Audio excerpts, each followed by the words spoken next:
Good morning children. आज हम पढ़ेंगे 6th क्लास की हिंदी व्याकरण। वैसे तो हर स्कूल अपने अपने तरह की अलग अलग व्याकरण की बुक्स चलाते हैं, किसी किसी स्कूल में नहीं भी होती हैं तो भी कोई बात नहीं, लेकिन व्याकरण तो पढ़ाई जाती है। लेकिन जितनी भी बुक्स चलाते हैं, जो भी स्कूल चलाते हैं, उसमें नॉर्मली यही चैप्टर्स होते हैं जो मैं आपको सीक्वेंस में पढ़ाऊंगी। सबसे पहले आता है आपका पार्ट 1 जो आता है ग्रामर में, व्याकरण में, भाषा, व्याकरण, लिपि और हिंदी। भाषा, व्याकरण, लिपि और हिंदी, इसके बारे में पढ़ते हैं। भाषा लैंग्वेज क्या होती है, व्याकरण, लिपि और हिंदी में क्या क्या चीजें आती हैं, ये हम इसमें पढ़ेंगे। सबसे पहले है भाषा। भाषा क्या है? आपको पता है प्यारे बच्चों कि व्हाट इज लैंग्वेज। प्यारे बच्चों, आपके बहुत सारे फ्रेंड्स होंगे, आप उनसे बातचीत भी करते होंगे, वो भी अपने विचार, अपनी बातें आपको बताते होंगे।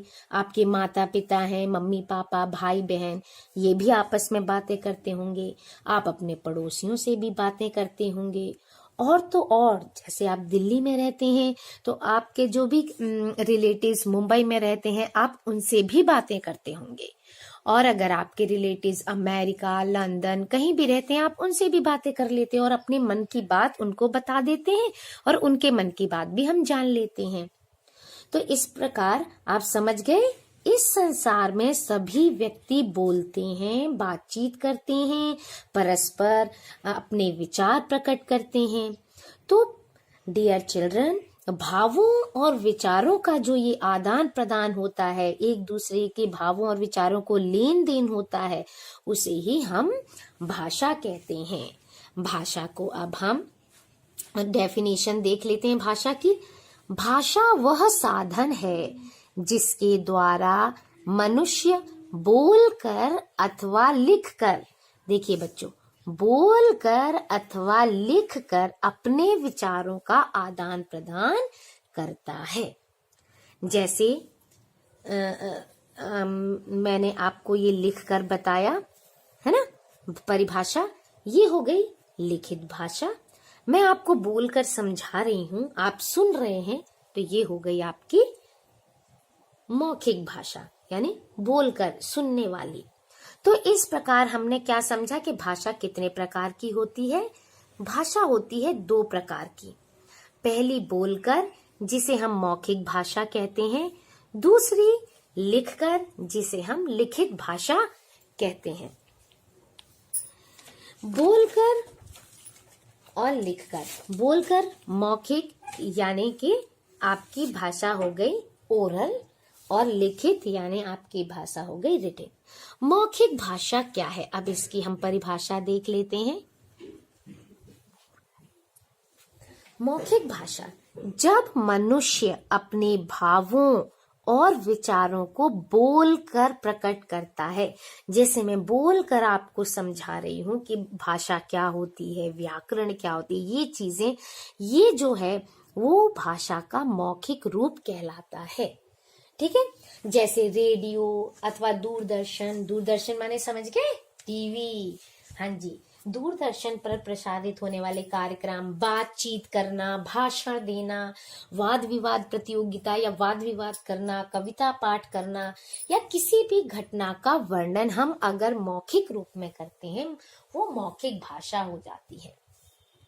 आप जानते होंगे, जब लेखन कला का यानी लिखने का विकास नहीं हुआ था, तब मनुष्य अपने और दूसरों के अनुभवों को मौखिक रूप में ही एक पीढ़ी से दूसरी पीढ़ी तक पहुंचाते थे। क्योंकि पुराने जमाने के लोग लिखना नहीं जानते थे, लेकिन बोलना तो सब जानते ही है ना।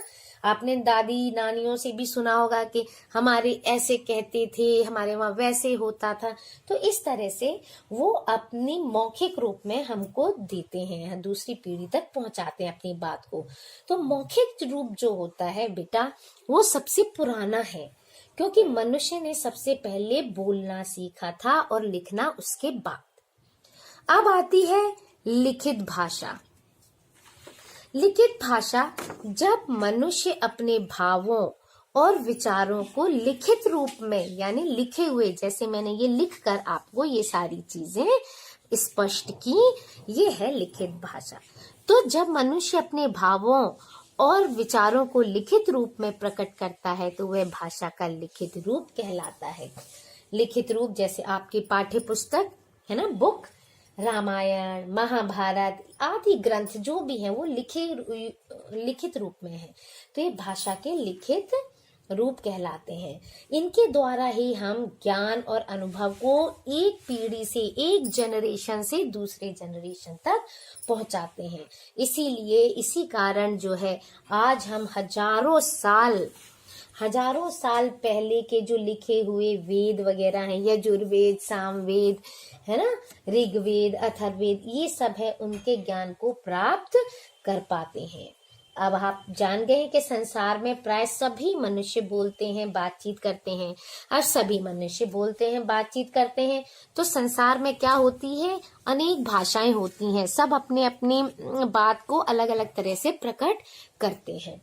तो जैसे हमारे देश में भी बहुत सारी भाषाएं बोली जाती हैं, आपको सबको पता होगा, है ना। आप जब स्कूल में जाते होगे, कोई हिंदी भाषी होगा, कोई पंजाबी होगा, कोई तेलुगु, कोई मलयाली, कोई गुजराती, तो ये सारी भाषाएं और भी अनेक भाषाएं होती हैं बच्चे, वो सब बोली जाती हैं। अब आता है हमारा व्याकरण। ठीक है, व्याकरण क्या होता है? व्याकरण जो होता है बच्चे, जैसे सड़क पर चलने के कुछ रूल्स होते हैं, है ना। हम सड़क पर चलते हैं तो कुछ रूल होते हैं, इन नियमों का हमें पालन करना पड़ता है। अगर हम इन नियमों का, इन रूल्स का पालन नहीं करेंगे तो क्या होता है बेटा, कि दुर्घटना होने की डर होती है। इसी प्रकार, है ना, इसी प्रकार अब ये नियम ही भाषा को एक निश्चित रूप प्रदान करते हैं। ठीक है, प्रत्येक भाषा के भी अपने नियम होते हैं और वो उसको निश्चित रूप प्रदान करते हैं। जैसे चौराहे पर जब वो जो सिपाही होता है ना, वो हमें संकेत देता है यातायात के नियमों का पालन किस प्रकार करें, उसी प्रकार जो व्याकरण होती है वो भी नियम बताती है, वो भी हमें सिखाती है कि भाषा का प्रयोग हम किस प्रकार करें जिससे कि हम उसे समझ सकें, उसका शुद्ध रूप लिख सकें, उसका सही प्रयोग कर सकें। अब जैसे एक उदाहरण देती हूँ मैं, बिल्ली पेड़ पर चढ़ता है। हा हा हा, हंसी आ गई ना आप लोगों को कि बिल्ली पेड़ पर चढ़ता है? आपको क्यों आई? क्योंकि ये अशुद्ध रूप है, आप ये चीज जानते हैं, है ना, क्योंकि आपने फर्स्ट क्लास से तो ग्रामर पढ़ा ही है ना। लेकिन इसका शुद्ध रूप क्या है? बिल्ली पेड़ पर चढ़ती है ना। अब जैसे अब मैं बोलती हूँ राम गाना गाती है, तो ये भी अशुद्ध हो गया। सही रूप क्या है? राम गाना गाता है। क्यों? क्योंकि देखो बिल्ली क्या है? स्त्रीलिंग है। ठीक है, जो स्त्रीलिंग के साथ हमें क्या करना पड़ेगा? उसकी जो सही क्रिया क्या है उसका प्रयोग हमें करना पड़ेगा। लिंग के अनुसार क्रिया का भी प्रयोग करना पड़ेगा। अगर ये स्त्रीलिंग है तो ये भी स्त्रीलिंग वाली क्रिया आएगी, ये पुल्लिंग है तो ये पुल्लिंग वाली क्रिया आएगी। ठीक है, इस तरह से इसके लिए व्याकरण के नियमों की हमें जरूरत पड़ी ना। तो व्याकरण क्या होता है बेटा? व्याकरण वह शास्त्र है जिसके द्वारा भाषा के नियमों को जानकर शुद्ध बोलना एवं शुद्ध लिखना हम सीखते हैं। ठीक है, जिस प्रकार सेकंड से मिनट, मिनट से घंटे बनते हैं, उसी प्रकार भाषा में भी वर्णों से शब्द और शब्दों से वाक्य बनते हैं। ये व्याकरण के नियम होते हैं।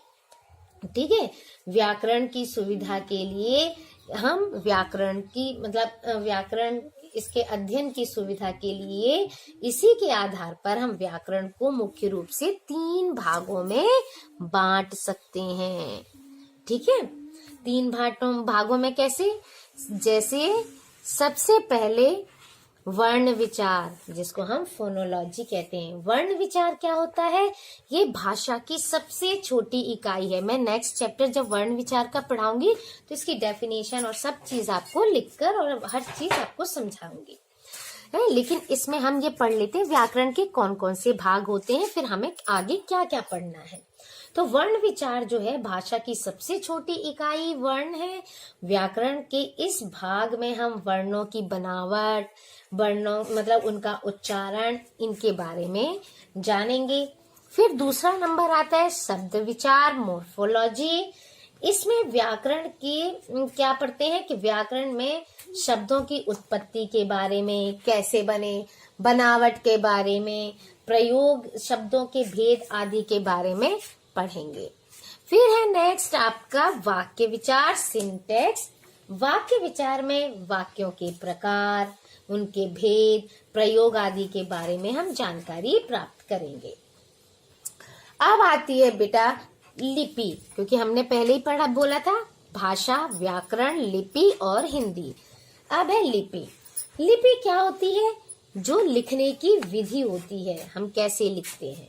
तो लिपि है ध्वनियों को लिखित रूप में, जो हम बोल रहे हैं ना, इनको लिखित रूप में प्रकट करने के लिए जिन निश्चित चिन्हों का प्रयोग किया जाता है ना, उनका, उसे हम लिपि कहते हैं। और हर भाषा की लिखने का अपना ही ढंग होता है, अपने अपने ढंग से लिखी जाती है।